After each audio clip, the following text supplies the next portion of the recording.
Hey everyone, today we're going to talk about something truly transformative. We're looking at how Ghana is completely rewriting the rules for its most precious resource, gold.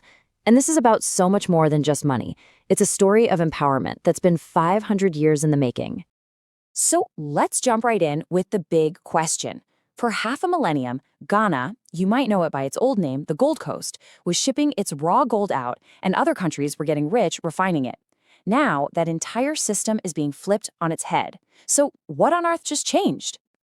Well, what we're looking at here is a total shift in mindset. You see, the old way was simple: export the raw gold. But that meant foreign markets called the shots, and Ghana lost out on a massive amount of value. But the new way? That's all about refining the gold right there at home. It's about empowering Ghanaians and capturing all that extra value. It's a huge strategic move from just digging it up to getting the most out of it.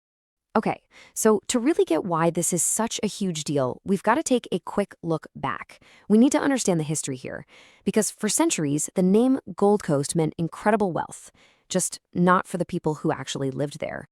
You know, when you look at this timeline, it's pretty shocking how little things changed for so long. From the 1400s all the way to independence in 1957, the model was the same: dig up the gold, ship it out. And even after independence, not much changed.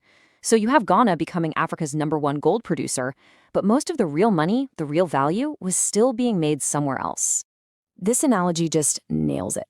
Imagine you grow all the cocoa beans, you export every single one, and then you have to import expensive chocolate bars made from your own beans. That's the exact trap Ghana's gold industry was in for centuries. Okay, but that was then, this is now. Let's get into the actual game changer, because this is where the story gets really interesting. This is the new policy that's rewriting Ghana's entire economic future. So right at the center of all this is the Ghana Gold Board. It was set up by an act of parliament in 2025, and its job was crystal clear: get the whole gold sector organized, build up the country's own gold reserves, and, this is the big one, make sure the wealth from that gold stays in Ghana. And this date, January 20th, 2026. This is the moment it all became real. The Gold Board signed a landmark agreement that made local refining not just a good idea, but a mandatory requirement. And just to give you a sense of the scale here, we're not talking about a small change. We're talking about a minimum of 1 metric ton. That's 1,000 kilograms of gold that has to be refined in Ghana every single week before it can be exported. That's not a symbolic gesture. That's a massive industry-changing move. Okay, so how does this all actually work? What's the blueprint for making this revolution happen? Let's break it down. Well, it's a really smart, multi-layered strategy. First, they're bringing the small-scale miners into the formal system to cut down on illegal mining and smuggling. And this is key. They're prioritizing their own citizens by making sure licenses for buying, refining, and making jewelry go to Ghanaians. They're also plowing money back into the mining communities themselves, and finally, building a transparent system to track the gold all the way from the mine to the market. Now, a huge piece of this puzzle is the deal with the Gold Coast refinery, which, believe it or not, was seriously underused before all this. They've also brought in the expertise of South Africa's world-class Rand refinery. But here's the brilliant part. Ghana isn't just paying for a service. The government gets a 15% free carried interest, which basically means it gets a 15% ownership stake in the refinery for free. The nation itself profits directly. And really, this quote from the Gold Board CEO Sam Awuku just says it all. It's not just about digging stuff out of the ground anymore. It's about full value optimization. It's about owning the entire chain. You know, a success story this big, it doesn't stay quiet for long. What's happening in Ghana is already sending ripples right across the continent, and other nations are definitely taking notes. I mean, what Ghana has pulled off here is incredible. In a really short time, it's basically become the blueprint for how a resource-rich nation can take back control. It's a center of excellence, and others want to learn how they did it. So, who was the first to knock on the door, wanting to study this new model? Tanzania.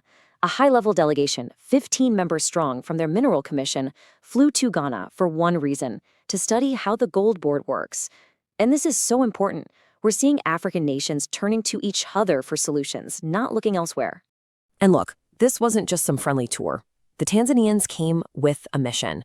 They wanted to see the engine room, the real nuts and bolts of how Ghana's new gold buying system works, what the regulations look like, and how they're bringing all those small-scale miners into the fold. They wanted a playbook they could take home. Okay, so let's zoom out for a second and talk about why this is such a landmark moment, because this is about way more than just refining gold. It's about what that act represents for Ghana and for all of Africa. And this is the heart of it. For centuries, Ghana's gold built fortunes in other places. This new policy is a declaration. It's about taking back control, reclaiming economic sovereignty. It's a powerful statement that says a country's natural wealth should benefit its own people first. And the benefits? Oh, they're real and they're huge. On one hand, you've got the economic wins. More wealth stays in Ghana, it creates good, skilled jobs, and it builds up local industries. But on the other hand, you have this huge national impact. It's about reclaiming a proud heritage, setting a powerful example for other African nations, and giving Ghana a much stronger voice on the world stage. So, I'll leave you with this question. Ghana has totally changed the game. It's taken a 500-year-old story of extraction and turned it into a modern story of empowerment.